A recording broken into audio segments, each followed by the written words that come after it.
নিষ্ঠা, ধর্ম, শুশ্রূষা, সেবা, সাহায্য, সংরক্ষণ, প্রেরণা।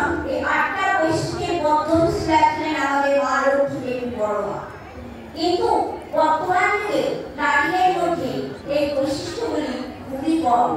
প্রথমত আমি একটা কথা বলবো, ভোগ যে কত মারাত্মক তা আমি ব্যাখ্যা করে বলে দিচ্ছি।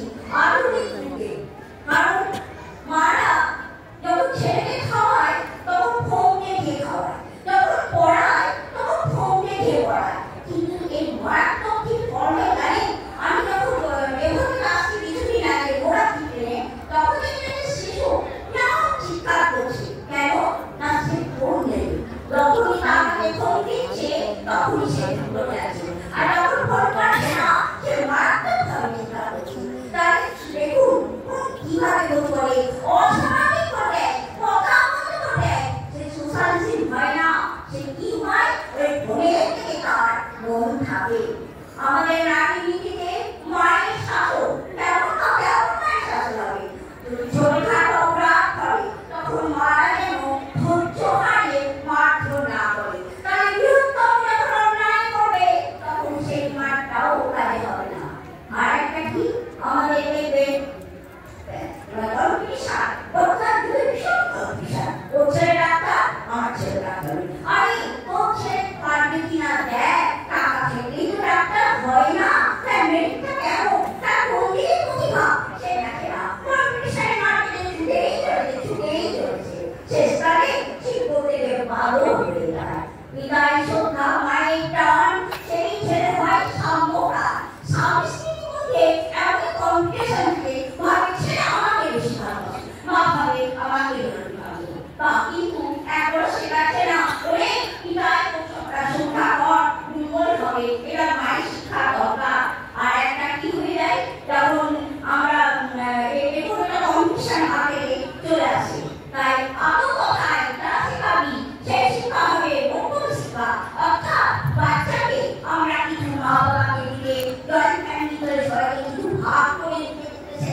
তাহলে কিন্তু সেই ছেলে একদিন সে ছেলে হবে।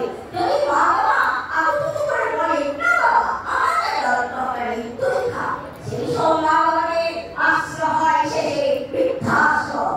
কিছুদিন আগে আমি বিচার ঘর একজন বলছে যে আমার ছেলে জার্মান যাবে, আগে দাদা বলছে ঠিক আছে জার্মান যাও, কিন্তু জার্মান যাওয়ার আগে যে এখন সব কাজ শিখে যাবে, তবে রান্না শিখতে হবে, ঘর মধ্যে শিখতে হবে, চুলকাটা শিখতে হবে, সেখানে কোনো মাসে পাবে না।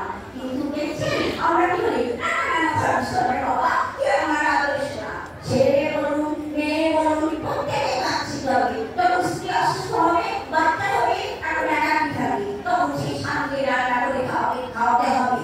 তাহলে সব শিক্ষারই দরকার। আর একটা কথা বলছি যে এই যদি আমরা আধুনিক করে রাখা আমাদের মেয়ে না রাখি, মেয়ে আমার ইঞ্জিনিয়ার, মেয়ে আমার ডাক্তার, এরা ঘরে কাজ শিখবে, কিন্তু কাজ কি ঘরে কি হয়, কেমন পরিস্থিতিতে যায় আমরা তো জানি না। তাই মেয়ে করুন ছেলেই করুন সবাইকে কাজ শিখতে হবে। আর একটা ছোট্ট কথা আমি কথা শেষ করবো, অভিজ্ঞতার দয়া। কিছুদিন আগে অবধানে অভিজ্ঞতা এসেছিলেন, আমার মেয়ে 4 মাস চিরা হয়েছে সবে, সে অভিজ্ঞতার কাছে গিয়ে বললো দাদা আমি 4 মাসে বাচ্চা টেস্ট